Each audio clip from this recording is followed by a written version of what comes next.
This is a Jolly Joy power strip, and this one is unique for two reasons.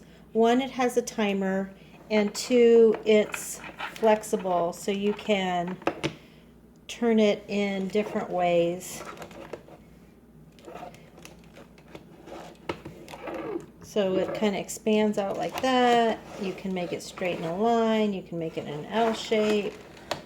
You can do any number of configurations with that. Why you would need to is maybe you have a piece of furniture that this needs to angle around. That's about the only reason I can see needing to have a flexible one like this. It has three-prong outlets, and then it has two USB ports on the very end. This one, as I mentioned, it does have a timer feature, and I did test the timer feature, and it does work. In the directions that come with it, there is no directions for the timer part. The directions basically don't go over that at all, which is kind of weird. So I'm going to explain it to you in the video. It's very easy. So first, you turn it on like that, and you see I had my fan and my light connected to it, and they turn on immediately.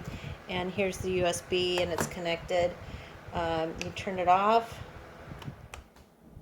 and everything powers off.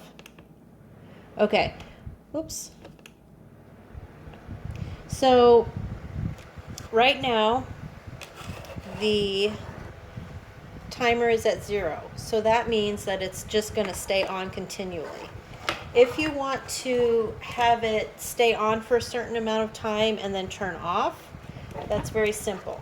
You just hit this set button, and now if you leave it on 1, after 1 hour everything will turn off. 2, same thing, 2 hours, 3 hours, 4 hours, and it goes on up to 9. So this would be, it'll stay on for 9 hours, and then everything will go off. And then when you're back to 0, that just means continual on. So that's how the timer feature works. It's very easy. If you set it to like 2 hours, and then you decide, oh no, I really just want it to be always on, just switch it back to 0, and it resets itself. So it's very simple to use. It's kind of cool looking too, even though this function you probably won't need to use so much. It's kind of interesting. It's certainly a conversation piece anyway.